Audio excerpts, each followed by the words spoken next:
Hi guys, Combo Guru's back. I just want to share with you guys what I did today, and I actually just won a first play at TCG tournament for Cyberstorm Access, and I get the OTS first place trophy. And yes, and I win it with no further than the very newest deck right now is the Super Heavy Samurai.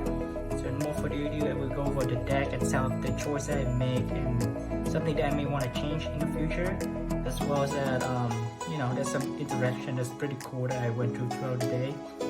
So yes, no more further ado, let's get into it. So very first, we're gonna go play the 3 of the Super Heavy Samurai Prodigy. So this is the core of the deck basically. So what is the effect is you can activate during in the Pendulum Scale, use the ability to special summon itself, and then activate this from the deck to your Pendulum Zone. And what this guy does is the monster effect is really irrelevant unless you play like level 8 bricks in your deck, but I don't want to play that, so I just play these two in the deck. And what they do is it's basically a searcher. You can search for Super Heavy Samurai Soul. So this guy can only search for the one with Super Heavy Samurai Soul in his name. So you can search for these 3, and then you know these are the skill 8 and skill 1. Prodigy also have an effect that you can discard cards, special summon one from your extra deck, as well as an effect when you get to single summon, send to the extra deck, you can use activate the effect. You can put in a skill zone again. So yes, this is the core of the deck. Yep. Other than that, you're gonna play 3 of the Super Heavy Samurai Soul Piercer. This is the main searcher of the deck. You can search this off Big Banking. And then this card is really just one card combo of your normal summon, link it away, get a search, when we come back to the board, synchro away, something like that, you get another search. So yes, you search a lot with this deck, so draw a card the deck a lot. So if you guys wanna prepare for this deck, make sure you have draw in your deck.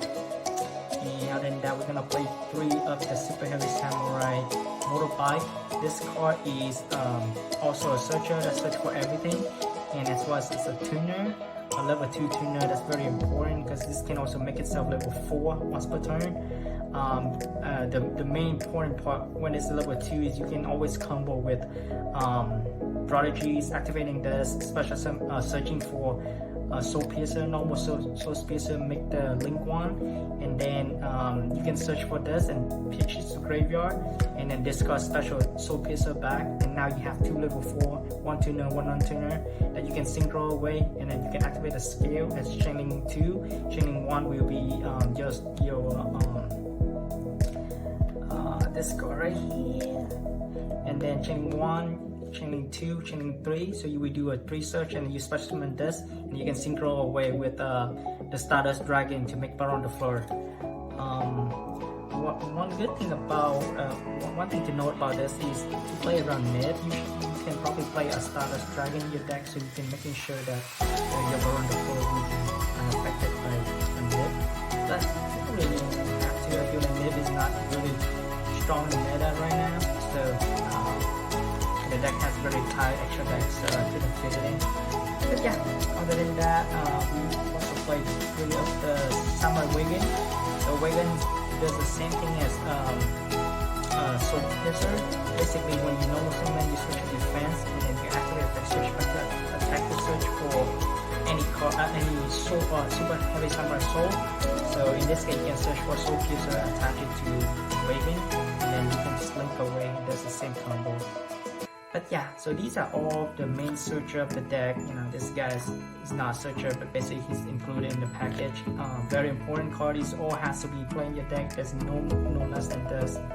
But yep, let's get to the other one-off that we do play. So here we got all the other one-off that we play is Booster, which is an extender. You can equip it to Super Heavy Samurai, and then you can special summon itself. And the monster that I got equipped by this is treated as a tuner. So sometimes it can come up, but usually it's just a body that you can summon. And then this is another body you can just summon. It's a stealthy. It's just literally just if you control, if you have no spell and trap in graveyard, you can special summon this card. And the other effect is pretty cool that it has not come up a lot. These you can tribute summon this card. Target a spell trap in your opponent graveyard, set it to your field, and then banish during the end phase.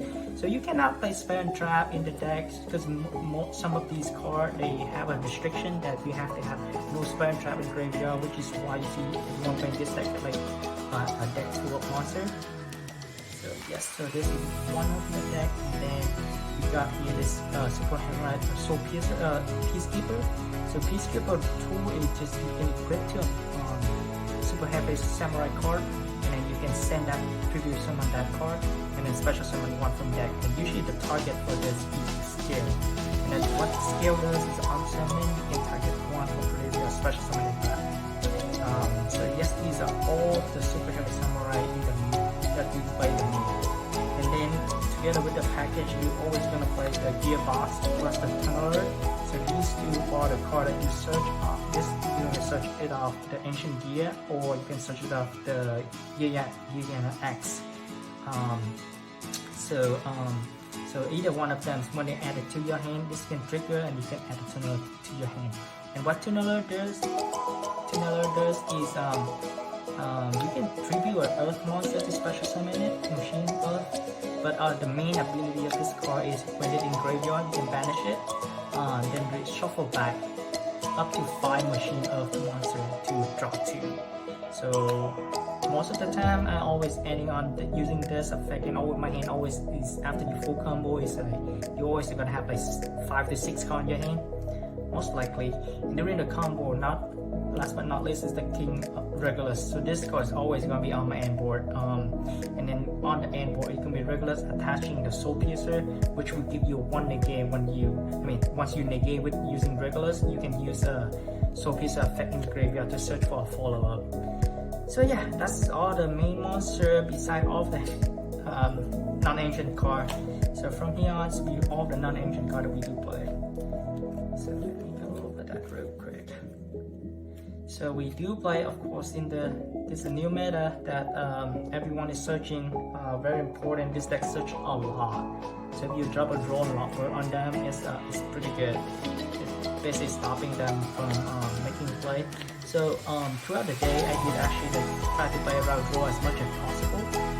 The very first thing I want to search is always gonna be either Prodigy or Soul Piercer. So in the sense, if you open with this, you can always activate this, and then use the ability to special summon and activate this entrance zone. And what you can do, you can search this right away, or either that or this. If you have either one of these in hand ready, I will search for the other piece, so you can make sure that even if they draw you right away, you can normal summon. You can link this away to make the link monster, and then the link monster, what it does is you can discard a card. You can discard the bike, special summon back the Soul Piercer, and then Soul Piercer plus the Prodigy, you can make the Access Synchro, and then Access Synchro can target and special back the bike. So you will have the bike plus Access Synchro and this in the pendulum zone, and that will bring you up to Baron de Fleur. So if you get draw, you're still gonna end on Baron de Fleur plus a pendulum scale for the next turn. So it's pretty good. But yeah, so draw is very important in this meta. I feel like cannot not play it. And then we play Triage. It's still very generic. It's just a very good generic card that can hit a lot of different cards. But other than that, Ghost Ogre would be the second best card in the hand trap lineup. Beside, I would say like it and Gamma does the same thing because they both like really strong. I think Gamma a little bit better, so I say Ogre be the third one. But yeah, other than that, Veilers, and then you also play Gamma. So we play 15 hand trap, just making sure that you're gonna let's see some of them, and then during the combo you're gonna draw 2. At the end of the turns, you usually have 6 cards in your hand. Half of them should be hand traps. Most of the time, the other half should be a follow-up for the next turn. And speaking of follow-up, this is the 3 card I do play. Also do very well going second. The Sticky Kaiju, which is an Earth level 7, which you can pendulum with, and then it's a 2400 attack that can be easily summoned and beat over. And on the other hand, the Destroyer Kaiju is a machine that you can search it off with the Genius, and that's what I did almost all day today. Instead of ending on full negate with, so usually gonna have an Appaloosa negate plus Baron the 4, and then you can have the regular effect negate, right? One thing you can do is you can also end on Savage Dragon with also the negate. But if you do this way, this board will lose to double normal, or somehow they have something to, like, you know, break your board. You will have not as strong of a follow-up. So what I do is usually I save the board Savage for the turn after, when I try to kill them or like try to, you know, break their board again if they build a board. So usually this is my end board. Usually just Tyrann King Regulus, Baron the 4, and then Appaloosa with 3 material, and Kaiju in my hands. I always search this off the Genius instead of making another negate. So with this, I usually have like 600 hand, 3 hand trap with 1 Kaiju plus 2 follow-up. It can be any of the, you know, any of these follow-up that I can search for. So either this or like the pendulum scale. So usually this is my hand every time. I just these 3 with hand trap, just making sure that next turn when they come back to me, I get like full combo ready for them. So yeah, that's pretty much it for the main deck. Everything is pretty good. I don't think I'm gonna change everything in the main. Played pretty well. The only thing, yeah, no, I think it's very insane that I actually play these right now. Since in the meta right now, it's Cashier is still in the meta, and this deck does have a drop fun to do with the Macrocosmo, which is the Arriver. So playing Kaijus instead of just not just spin trap, but also play Kaijus, you can do that option of just get rid of the Macrocosmo right away. So you can actually play the game with like 1 card combo. But yeah, I love these 3 cards. It does a lot of work against a lot of matchup. But yep. Yes. Oh yeah, forgot to mention also, I didn't play any. I played 1 purely today. I didn't get to use these on them, but these are very good option against the tower guy. I don't remember what it's called, but it's really hard to get rid of. There's no owl in the main deck, non-ancient owl at all. So these has to be the only owl that you need to use for. But yeah, that's pretty much it for that. 40 card in the main, love to see it, right? And then let's go with the extra deck first before I go to the side deck. So yep, so the extra deck we do play 2 of the 6 Scareclaw. Its effect is it doesn't take any battle damage, which is normal. Then the other one is you can rebuild. You can discard 1 card, target 1 super heavy samurai in graveyard, special summon to the zone they're pointing to. So that's very important. It's only special to the zone they're pointing to. Just remember that. And then we play the 2 into is Genius and Ancient Gear Ballista. These 2 does, you probably know what it does. This searching for the gear box and this searching for level 5 machine or higher. So these both always, the combo always go to these. Always depending on the Appaloosa with 3 material or 4 material, it's up to you, but usually 3 material plus 4 is better. And then we do play Access Card Talker. So one thing I regret is I actually do not play Unicorn. I choose to play this guy instead of the Unicorn. The Ninja, he does, it's a single that does come up sometime, not all the time, but it's pretty good. I think from now on, I think we're gonna switch it back to Unicorn, because this card does come up sometime when like you play against Spell and Trap deck that you wanna have this on, but most of the time you can make a level A synchro. You're probably gonna go for the Boar Savage instead. So I didn't even summon this card today, so I may cut it. But yep, it's gonna be a Unicorn, will be better in here. Other than that, for the XYZ, we do play the Ganex, searching for any machine level 4 lower, and then we do play the Goose card, very good card, and like against almost every deck that just, you know, they hand trap you, like draw, they can de-shifter you, and you can just make this on them and skip a turn. When they come back to you, you can switch your attack, go for attack, and then make Zeus, and then just clear the board like that. So usually that's how you kind of break the board, or even you can do play Baguska on board, make enough monster we can start linking up to like make asset talker popping cards before you actually switch to attack to go off. Yeah, so and then the Zeus, the one of Zeus, I played in a few cash build today. They didn't banish it because just auto card that they want to banish, like SF Synchron, yeah, and Baron the Forest, so they just never hit us, and I feel like this is very important because every time, even if I don't search for the regulars with the Sagas effect, I can always just making 4 materials use, swing over 28 and use right after that. They're very strong, right? It's good to always get the Zeus, just so I don't have a way to clear that board. So. But yeah, other than that, we go to Synchro right here. So like I said, this is a Synchro Popper combo, very easy to make, that always gonna be strong. It could be even stronger if you play Stardust in the deck, so you can actually change the effect to make it Stardust, and then Synchro right away after on the resolution of the effect, so that the Baron, when it come out, it will be unaffected by Nibiru. So that's that, and then we do also play the Core Savage Dragon, which is a Omni-Negate that's very strong. It can gain attack most of the time after turn 1. Like I said, I always save this for like the turn after turn 1.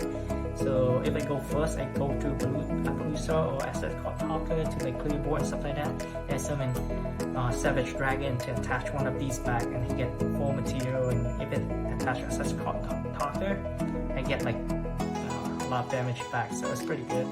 And the Ninja will be out of my deck, but what he does is he can destroy one spell and trap card on either play a turn, either play a few, and then I get to burn them for 500 damage.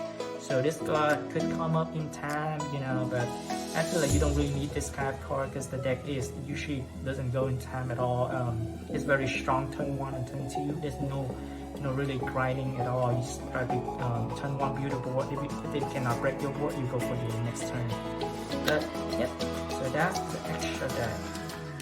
There's one thing I do not play is Sajuja, Spore Dread plus the Spell Canceller. The reason for that is if I do that, I don't have as strong the follow up, as well as the Spell Canceller does not provide enough. I cannot provide enough protection for the Spell Canceller, so people can just summon, you know, Cassia Unicorn or Cassia Fenrir, just punch over it, and I just lose out on like 2 cards, right? Instead of that, I'd rather have a Appaloosa with Negate plus the Kaiju in hand for the follow-up. Yeah. And then for the side deck, so we do play 3 Eccentric. This card is very strong. Monster effect is you can normal summon, trigger summon it to pop a card, pop a monster, and then on the skill you can activate in the skill zone to activate and pop a spell and trap. So this is multi-purposes. And then F1 happen, they play the Rainbow Pendulum card that is really just shut down the deck. So if you don't play this card to out that, you kind of lose to that card very easily. So you kind of have to play something for that. Yeah, so this is what that's for. And then we do play 2 Denko Seka. I want to play 3 of Denko Seka because this card is so good in a lot of matchup. In the matchup, you can just summon it, and the trap is useless. They cannot do anything after that. You can use this on Labyrinth. That's a trap deck, or any trap deck. It's very strong.